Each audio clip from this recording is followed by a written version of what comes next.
Bu Instagram, TikTok va YouTube videolari ostida ko'rish mumkin bo'lgan izohlar.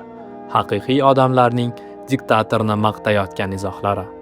Saddam Husaynning qanday qilmishlari borligini biladiganlar uchun bu g'alati tuyulishi mumkin. Aynan nimasi g'alati?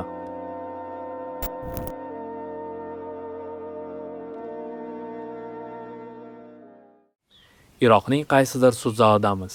2006-yil. Sudlanuvchi Saddam Husayn. Sud o'z hukmini e'lon qilish arafasida. Turing, biz hukmni e'lon qilamiz. Saddam o'zini eshitmaganga soldi. U shundoq ham o'zini nima kutayotganini bilardi va hech qanday buyruqni bajarmoqchi emas. Uni turg'izinglar. Shunda ikki soqchi uni kuch bilan ko'tarib oldi. Sud Saddam Husayn al-Majidni o'lim jazosiga hukm qildi. Saddam darrov so'kina boshladi, do'q urdi, sudni qoraladi. Ammo endi uning qichqiriqlariga hech kim e'tibor bermayapti. Endi qo'rquv yo'q.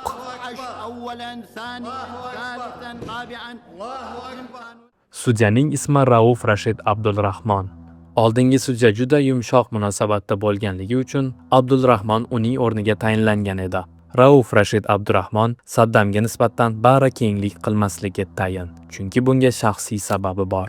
O'tgan asrning 80-yillarida uning o'zi Saddamning odamlari tomonidan qiynoqqa solingan. Shubhali deb hisoblangan ko'pchilik bilan ham shunday bo'lgan. 1988-yilda esa Saddamning buyrug'i bilan uning tug'ilgan shahri Halabja kimyoviy bombalar va zaharli gaz bilan hujumga uchragan edi. Bu eng shafqatsiz qurollardan biri. U darhol o'ldirmasa-da, haftalar, oylar yoki yillar o'tgach albatta o'ldiradi.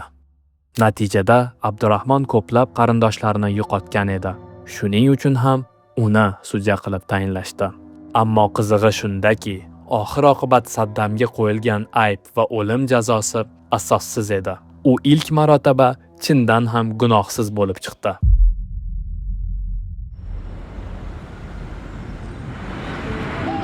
2001-yil 11-sentyabr AQSh o'z tarixidagi eng yirik teraktni boshdan kechirmoqda. Deyarli 3000 kishi halok bo'ldi. Mas'uliyatni Al-Qoida o'z bo'yniga oldi. Amerikada hamma bir narsani, qasos olishni istaydi. Whether we bring our enemies to justice or bring justice to our enemies, justice will be done.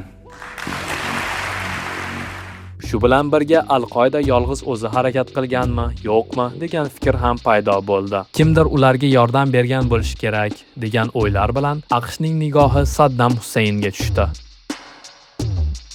AQShning ta'kidlashicha, u Al-Qoidani qo'llab-quvvatlagan, terrorchilarni yashirgan va ularga topshiriladigan ommaviy qirg'in qurollariga ega. Qizig'i shundaki, Saddam Al-Qoidadan qo'rqardi va ularning raqibi edi. Prezident George Bush dalillarsiz Saddamni aybdor deb e'lon qildi. Saddam Hussein and his sons must leave Iraq within 48 hours. Their refusal to do so will result in military conflict. Saddam esa ommaviy qirg'in qurollarini allaqachon yo'q qilganini aytdi. U haqiqatni gapirgan edi. Iroqda hech qanday ommaviy qirg'in qurollari yo'q. 2003-yilda AQSh Iroqqa bostirib kirdi. Saddam hayratda. U AQSh bunchalikka borishini tasavvur ham qilmagan edi. Harbiy hujum boshlangandan bir necha hafta o'tgach, u o'g'illari Uday, Qusay va nabirasi Mustafa bilan Bag'doddan qochdi. Tez orada Amerika qo'shini Uday, Qusay va 14 yoshli Mustafoni Mosuldagi boshpanasini topdi. 4 soat davomida bu boshpanaga raketalar va grantomyotlardan o't ochishdi. Binoning yarmi xarobaga aylandi. Faqat Mustafa omon qoldi. U avtomat Kalashnikovni ko'tarib o'q uzdi, lekin o'qlari nishonga tegmadi va javob o'ti bilan uni o'ldirishdi. Shunday qilib, AQSh qidirayotgan odamlar ro'yxatidagi 2 va 3 shaxslar halok bo'ldi. Ammo birinchi shaxs hali ham ozodlikda. Iroq esa shiddat bilan parokandalikka yuz tutmoqda. Armiya tarqalgan, politsiya postlarini tashlab ketgan, shaharlar markaziy hukumat bo'lmagani uchun anarxiya, ya'ni o'zboshimchalik kuchaygan edi. AQSh fikricha, Saddam qo'lga olinsa, zo'ravonlik to'xtaydi. Ammo Saddam g'oyib bo'ldi. Hozircha harbiylar uning bir aloqachisini qo'lga olishdi. U Tikrit shahri yaqinidagi fermaga ko'rsatma berdi. 2003-yil 13-dekabr maxsus kuchlar ferma hududini o'rab oldi. Ferma oddiy ko'rinardi, ammo askarlar kerak bo'lmagan joyda gilam yotganini payqashdi. Uning ostida lyuk va lyukni ochishganda tor boshpanada odamni ko'rishdi. "Chiq, qo'lingni ko'tar." Qorong'ilikdan kir bosgan erkak chiqib kelardi. Bu o'sha Saddam Husayn.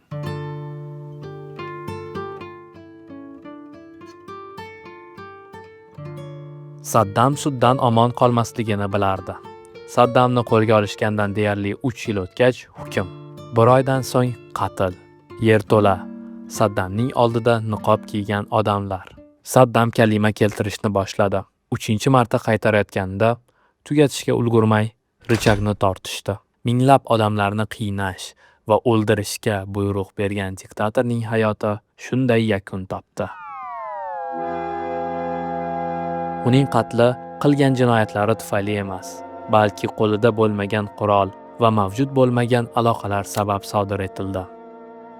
Keyingi yillarda taxminlarga ko'ra 200 mingdan ortiq iroqlik tinch aholi halok bo'lgan. Millionlab odamlar suvsiz, tibbiyotsiz va hatto asosiy ehtiyojsiz qoldi. Ozodlikni va'da qilgan urush yangi kulfat keltirdi.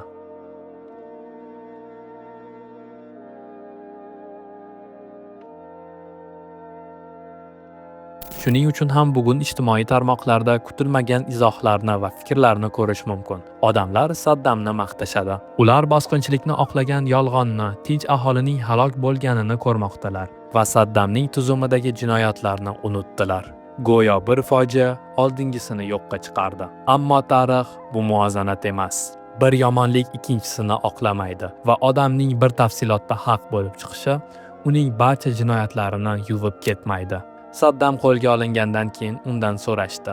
U begunoh qurbonlarga, barbod bo'lgan umidlarga achinyaptimi? Javob oddiy edi. Yo'q.